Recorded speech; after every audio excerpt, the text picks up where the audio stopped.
everybody, welcome back. My name is Elin and I'm here with my first book haul in a year. So I was really excited to finally buy some books, which is why I ended up buying 5 of them. But yeah, I'm trying this time to keep my book hauls small and not run over my shelves, which are bursting with unread books as it is. So my goal was to buy half as many books as I read, and in September I ended up reading 9.5 books, which is why I bought 5, because math, you round up. But yeah, I bought 5 books. I also got 2 books from my brother for my birthday, so in total we have 7 books to talk about, so let's get started. So the first book is She Who Became the Sun by Shelley Parker Sean. Such a pretty cover.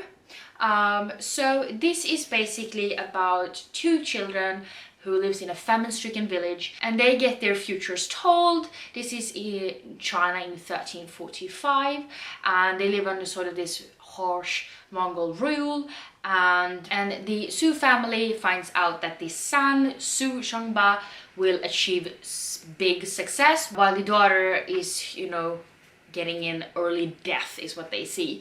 But when a bandit attack orphans the 2 children, Su Sangba actually dies, and the sister decides to take over his life and,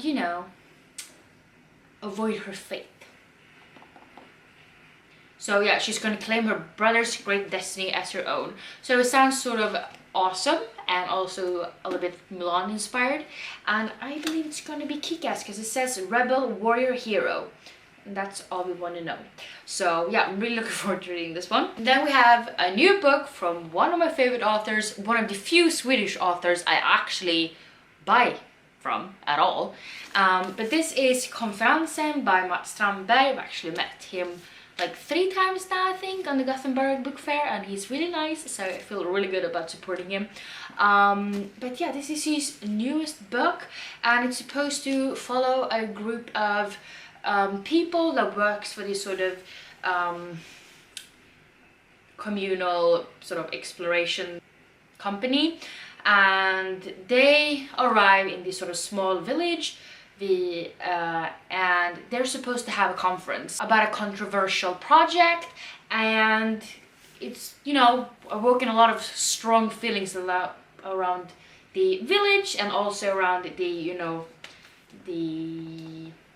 people working there.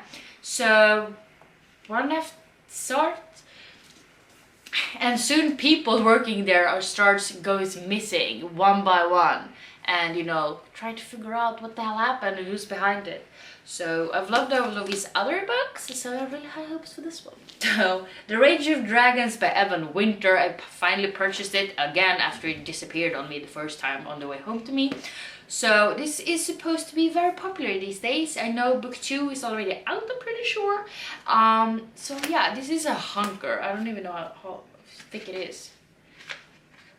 It's like 571, so it's not that bad actually. It's just a small copy, so it looks bigger. Doesn't really say much about what is going on, but it says a world caught in an eternal war, one young man will become his people's only hope for survival, and it sounds awesome, honestly. So we're looking forward to reading this one.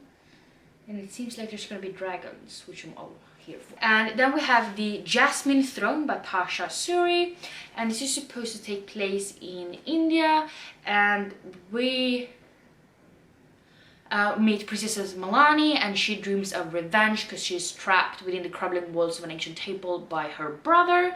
And we also meet maidservant Priya, who is forced to disavow her power and her birthright because of her past dream of freedom, and in a world beset by wild magic and turbulent uprising, their destinies will become irrevocably tangled, and together they will set an empire ablaze. And it sounds awesome, honestly. I just want to read it so bad. I need fantasy right now, man. And then we actually have a continuation on the series. So this is Bloody Rose by Nicholas Eames. This is the second book in the merchant series. I don't really know what they call it, but the first book is Kings of the Wild, which I really loved. So in this one we follow Gabe's daughter Rose, and she also has a band of merchants. We also meet Tam, and she's tired of working at her local pub, slinging drinks for world famous mercenaries and listening to the bard sing of adventure and glory in the world beyond her sleepy hometown. When the biggest mercenary band of all rolls into town, led by the infamous Bloody Rose, Tam jumps at a chance to sign on as their bard. It's adventure she wants and adventure she gets, as the crew embarks on a quest that will end in one of 2 days: glory or death. It's time to take a walk on the wild side. Sounds awesome. I really like Bloody Rose's character in the first book, which makes a small cameo. So, and then we have the 2 books that my brother bought for me for my birthday. So the first one is The Falcon of Sparta by Connie Golden. I have read 1 book of his. I do own a couple that I haven't read yet, but I really love the first book because I'm pretty sure I give it 5 out of 5 stars. But this is supposed to be a standalone as far as I know. And it takes place in 401 BC under the banner of Cyrus, brother of the Persian king Artaxerxes. Sorry, I butchered that. 10,000 Spartans march into the empire's heart to claim the throne. But a battle can be won or lost with a single blow. So we basically follow the Spartans and, you know, the wars surrounding it. Hi, sorry, my camera died, so it's actually the next day. Last book is Tjänstekvinnans son by August Strindberg. This is a classic with a really pretty cover, and this is supposed to be his most like self-biographic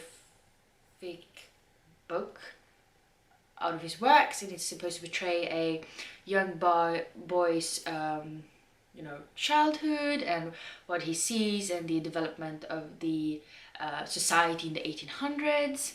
And the main character Johan is born as the youngest son in sort of this family, and the family's kind of out of balance. The mother, who runs the home from behind the curtains, have married upwards with the father, but has not been accepted by, you know, the father's family or anything like that. And the father in his turn works really long hours from home. So yeah, that's all it says. Always nice to have another classic. So yeah. But yeah, those were all of these 7 books I have this month, 5 of which I bought myself. And my hopes for the next few, like forever, is that I will buy half the amount of books out of the ones I read. So if I read like 8 books, I buy 4 books. So, you know, I can decrease my TBR somewhat because it's still enormous. But yeah, if you've read any of these books, please let me know down below. And if you enjoyed them, you know, let me know, because then I might push them upwards on my TBR. And yeah, I hope you enjoyed this video, and I hope we see each other in the next one. Bye!